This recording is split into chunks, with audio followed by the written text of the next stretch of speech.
The US Senate just voted to end the longest government shutdown in American history. But before you think this is good news for crypto, think again. Because while the headlines say shutdown over, the truth is this: it's not over yet.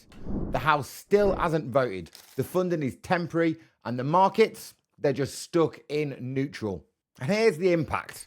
The longer this drags on, the more it holds crypto back. So let's break down exactly what's happening, why Bitcoin's move is stalled, and what this means for your portfolio over the next few weeks. Because this is a big one when it comes to crypto. So here's what went down last night. Some of you might have seen that I did a live stream straight from the US Senate. And at first, it looked good news. The US Senate finally passed a stopgap funding bill, a temporary deal to keep the government open until January the 30th, 2026. It passed 60 votes to 40, meaning even a few Republicans crossed the aisle to end the chaos. Federal workers are finally getting their payback. National parks, airports, government offices, they can all now reopen.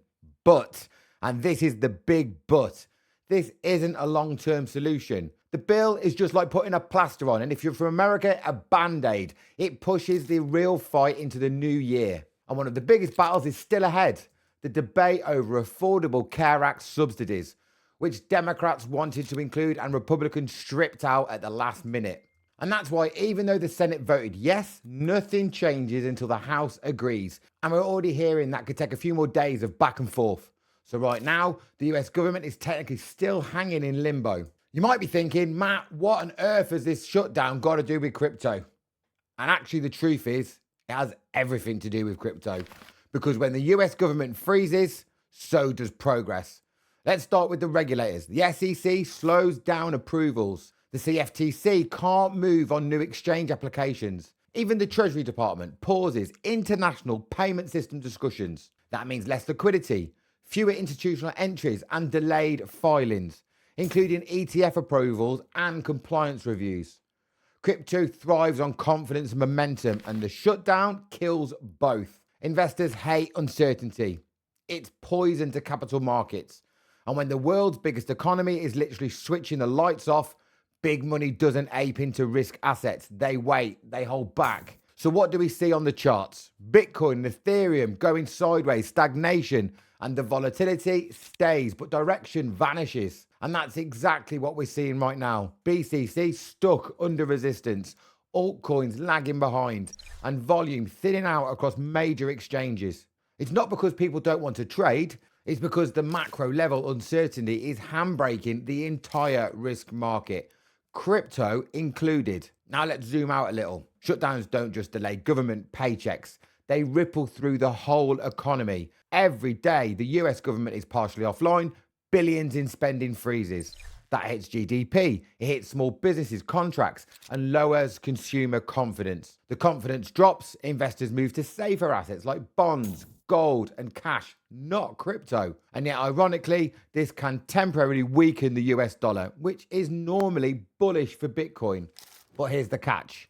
Institutional traders can't capitalize on that dollar weakness if fiscal chaos is still ongoing. They're not going to pile into Bitcoin futures or new ETF allocations while politicians are still arguing live on the TV. So what happens instead? We get this frustrating middle ground, a compressed spring. Crypto is coiled tight, waiting for certainty. The moment Washington reopens fully, liquidity floods back and we could see an explosive relief rally. So don't mistake stagnation for weakness. It's energy building up. Let's pull from history. In 2018, we had a 35-day government shutdown, the longest at that time. And guess what? During that same period, Bitcoin moved sideways between $3,500 and $4,200 for almost an entire month. The moment the shutdown ended, boom, Bitcoin broke structure and started the next leg up. In 2013, during the Obama era shutdown, we saw a similar thing. Crypto trading volume dropped nearly 40%, only to spike 3 times higher after government funding resumed. So now what does that tell us? Markets hate limbo.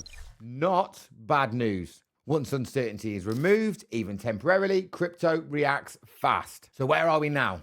As of this morning, the bill has passed the Senate. but it's still waiting for the House approval. If that happens within 48 hours, the shutdown ends, and you'll likely see a small bounce across the markets, Bitcoin, stocks, everything.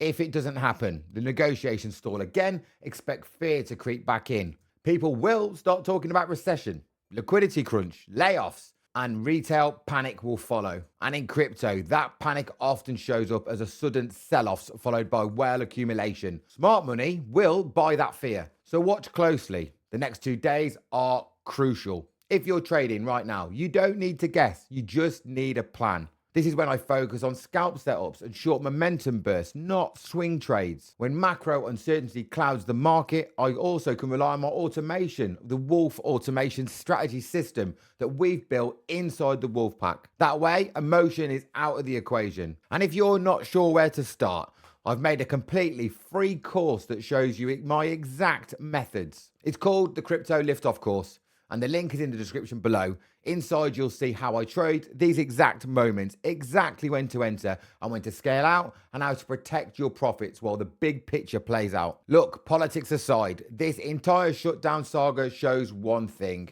Crypto doesn't exist in a bubble. Global liquidity, fiscal stability, and investor confidence, they all matter. The blockchain might be decentralized, but the money flowing into it still comes from centralized economies. When the US government can't even pass a basic funding bill without drama, it freezes innovation, investment, and trust. So when we ask why Bitcoin hasn't moved much lately, it's just technicals. It's a Washington gridlock in reality. So here's the takeaway.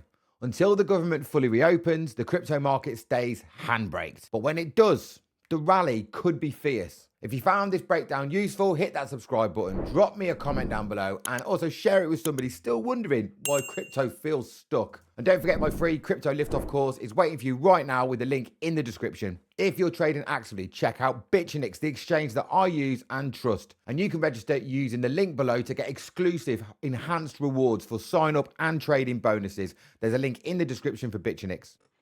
I am not a financial advisor. This video is based solely on my opinion on what I am personally doing in this market. I also want to let you know that some of the links below and in the descriptions are affiliate links, meaning I may get a commission, but it will be at no extra cost to you. Please remember that under no circumstances will I ever contact you and ask you for investments. You can confirm all of my real social media handles in the description and also at milkshakematty.com. This content is for educational and entertainment only, and I am not a financial advisor.